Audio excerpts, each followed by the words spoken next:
Assalamualaikum warahmatullahi wabarakatuh. Selamat pagi teman-teman. Hari ini saya Afi Maulida Zain bersama teman saya Saidatul Sholihah akan menjelaskan mengenai pendekatan saintifik.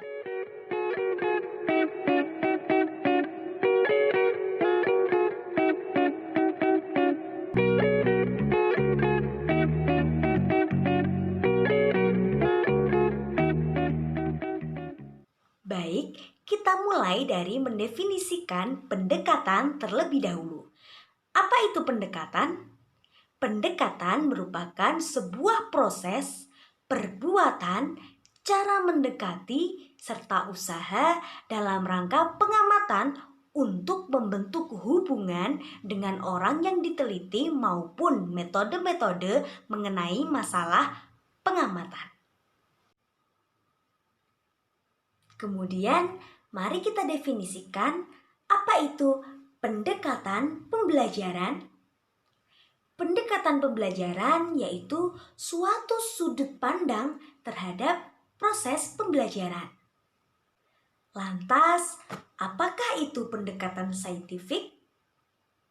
Pendekatan saintifik yaitu suatu proses pembelajaran yang dirancang agar siswa aktif mengkonstruksi atau membangun konsep, hukum, atau prinsip melalui tahapan-tahapan mengamati, merumuskan masalah, mengajukan atau merumuskan hipotesis, mengumpulkan data dengan berbagai teknik, menganalisis data, menarik kesimpulan, dan mengomunikasikan konsep, hukum, atau prinsip yang telah ditemukan.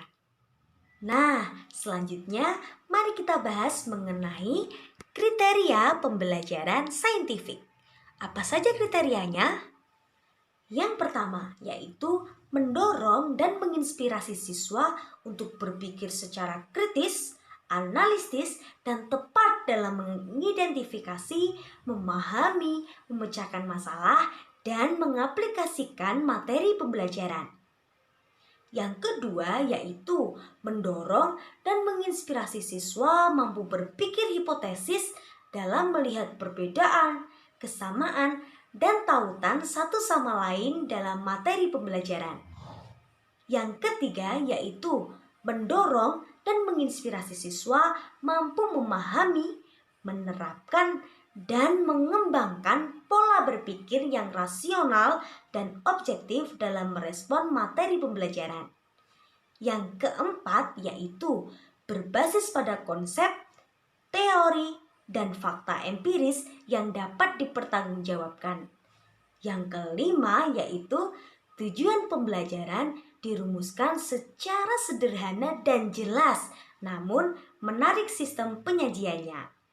Selanjutnya, prinsip-prinsip pembelajaran saintifik. Yang pertama, pembelajaran berpusat pada siswa. Jadi, di sini siswa yang lebih aktif, kemudian peran guru sebagai pembimbing atau fasilitator.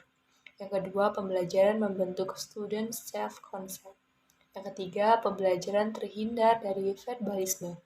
Jadi, dalam pembelajaran ini tidak dikasih ceramah saja, tapi berkaitan langsung dengan pengalaman pribadi atau lingkungan sekitar yang dapat dijadikan sebagai media pembelajaran. Kemudian yang keempat, pembelajaran memberikan kesempatan pada siswa untuk mengasimilasi dan mengakomodasi konsep, hukum, dan prinsip. Selanjutnya yang kelima, pembelajaran mendorong terjadinya peningkatan kemampuan berpikir siswa. Jadi di pembelajaran saintifik ini memang siswanya sendiri yang mencari jawaban-jawaban dari pertanyaan yang disampaikan oleh guru. Misalnya, guru mengasih pertanyaan, jadi siswa yang memikir jawabannya. Jadi gak guru langsung yang menjawab. Setelah siswanya dikasih, kemudian tidak menemukan jawaban atau penjelasan, di akhir pasti dikasih kesimpulan sama gurunya. Jadi dikasih umpan balik itu sama gurunya. Selanjutnya yang keenam, pembelajaran meningkatkan motivasi belajar siswa dan motivasi mengajar guru. Kemudian yang ketujuh, memberikan kesempatan kepada siswa untuk melatih kemampuan komunikasi. Jadi di sini siswa dilatih untuk menyampaikan pendapat atas sesuatu yang diketahui. Yang terakhir, yang kedelapan, adanya proses validasi terhadap konsep, hukum, dan prinsip yang dikonstruksi siswa dalam struktur kognitifnya. Selanjutnya, langkah-langkah pembelajaran saintifik.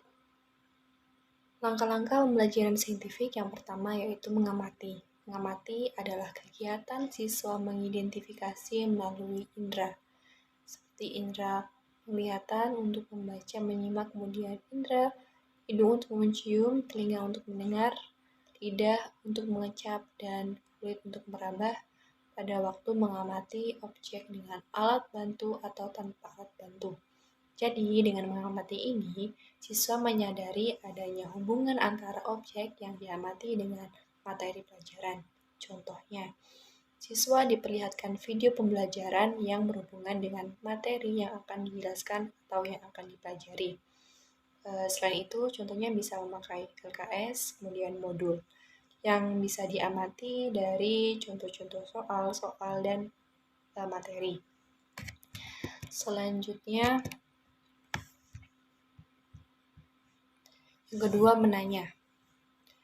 Menanya ini adalah kegiatan siswa mengungkapkan apa yang ingin diketahui, baik yang berkaitan dengan suatu peristiwa, objek, suatu proses tertentu. Kemudian dari mana siswa bisa bertanya? Karena dari kegiatan mengamati sebelumnya itu pasti ada pertanyaan-pertanyaan dari siswa. Karena ada pertanyaan, pasti ada rasa ingin tahu dari siswa. Kemudian yang ketiga, mengumpulkan informasi. Mengumpulkan informasi ini adalah kegiatan siswa mencari informasi sebagai bahan untuk dianalisis dan disimpulkan. Kegiatan mengumpulkan data ini dapat dilakukan dengan cara membaca buku atau dari hasil tanya jawab. Selanjutnya, mengasosiasi atau mengelola informasi atau menalar. Yang pertama, kegiatan mengasosiasi adalah kegiatan mengumpulkan informasi, fakta, ataupun ide-ide yang telah diperoleh dari kegiatan mengamati, menanya, ataupun mencoba selanjutnya untuk diolah. Kemudian, pengolahan informasi merupakan kegiatan untuk memperluas dan memperdalam informasi yang diperoleh sampai mencari solusi dari berbagai sumber. Sedangkan dalam kegiatan menalar adalah siswa menghubungkan apa yang sedang dipelajari dengan apa yang ada dalam kehidupan sehari-hari. Kemudian yang terakhir, mengomunikasikan. Jadi kegiatan mengomunikasikan ini adalah kegiatan yang di mana guru itu memberikan kesempatan kepada siswa untuk menyampaikan apa yang sudah dipelajari, baik dengan cara diceritakan atau ditulis, seperti kegiatan presentasi. Terima kasih telah turut berpartisipasi dan memperhatikan prestasi hari ini. Mohon maaf jika kami ada kesalahan. Cukup sekian. Wassalamualaikum warahmatullahi wabarakatuh. Tetap semangat!